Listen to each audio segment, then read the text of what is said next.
They said it wasn't humanly possible. All the power and excitement of Nintendo right in the palm of your hand. Introducing Game Boy. It's portable, it's in stereo, and its games are interchangeable. Game Boy comes complete with batteries and the outrageous new game Tetris. And for head-to-head competition, use Video Link and blow your opponent away. Game Boy, only from Nintendo. Now you're playing with power, portable power. Yeah, I built a giant Game Boy, and I can wear it. But why would I make this giant Game Boy suit? Well, it all started with the name, Game Boy. Obviously, a Game Boy can have games in it, but rarely can it have a boy in it. I'm here to put the boy back in Game Boy. I'm the boy. I'm gonna put myself in the Game Boy. I needed somewhere to start, so I looked on YouTube to see if anybody else had made a giant Game Boy before. And the first thing I saw was this video with over 3 million views. But it had a problem. It was perfectly rectangular and didn't have all the shape and details that an actual Game Boy has. And this really made me decide on my first design feature. My Game Boy was going to be 3D printed. This would allow all of the small features like the speaker, the text, and the grooves on the back to come straight off of the printer. So I started looking for 3D models of Game Boy on MakerWorld because making models is hard. Luckily, I found this model online that was well within the price range. And this model actually was already for a giant Game Boy, but mine was going to have to be much larger. So I made a smaller version and sent it to the printer. It allowed me to have a look, see all the details in person, and be confident that once I scaled this up, it was going to look really, really good. But the problem is this had no space for my body inside, so I was going to have to modify it so that I could actually fit inside. And watching people 3D model is boring, so let's skip that part. I then used this cardboard box to estimate how big the Game Boy would actually need to be so that I could fit inside. Then I scaled it up and it was ready to print. And finally, after 15 days and over 10 kilograms of filament, it was ready to put together. I used Loctite super glue and a soldering iron to attach all of the pieces together.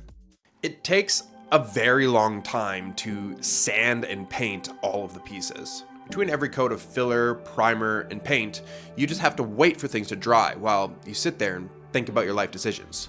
So the model I used actually had buttons already, but I had to redesign them so that one, they could actually fit in the Game Boy, and B, so that they could hold all of the electronics inside. Originally, I had ordered USB keyboard switches, which made this complete mess. But after not getting it to work, I instead ordered these arcade buttons.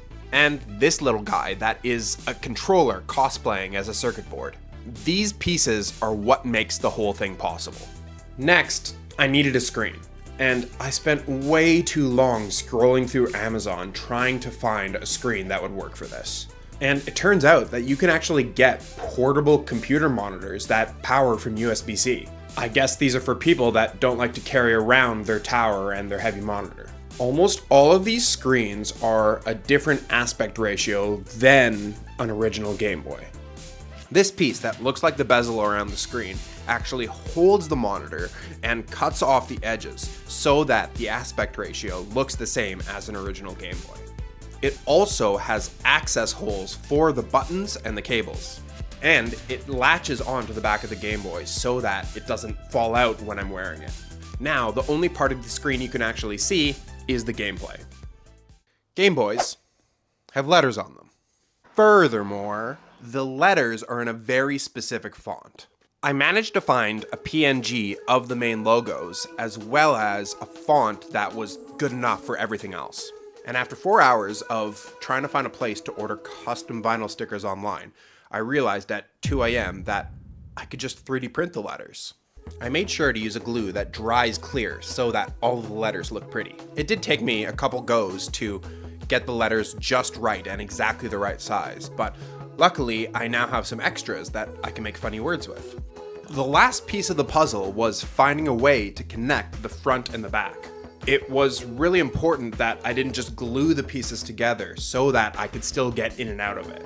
I tried magnets, but they just weren't strong enough to hold everything together. I even thought of just getting a series of latches to hold everything together. And I was actually going to try this plan. I was walking around my local hardware store to buy the latches when I realized something. Hinges.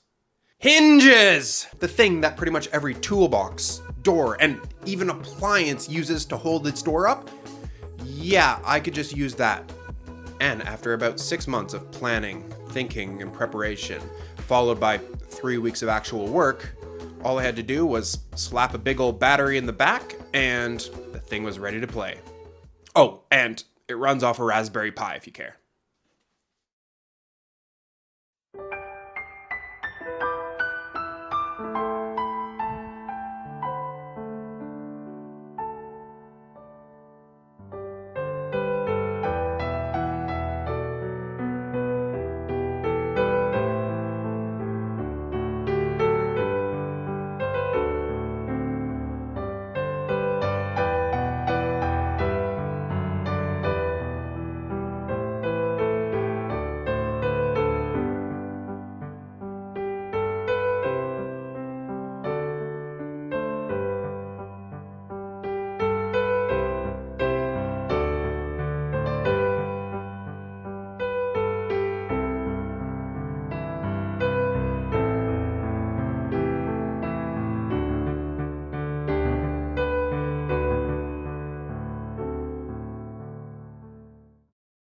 This was by far the most ambitious project that I have ever made, but the challenge has made me even more proud and even happier with the result. Just look how happy I was the first time I got the electronics working, or the first time that I was able to wear the whole thing, or the first time I was able to wear the whole thing with the electronics working. The Game Boy is not perfect.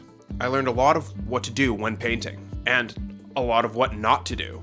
It doesn't look nearly as polished as a lot of the things you see online, but you have to remember that what you're seeing online is the best of the best.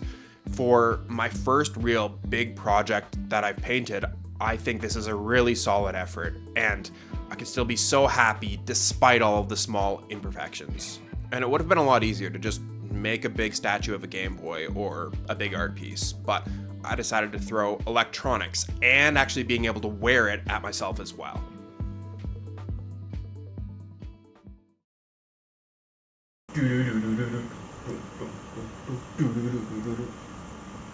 What's the underground theme?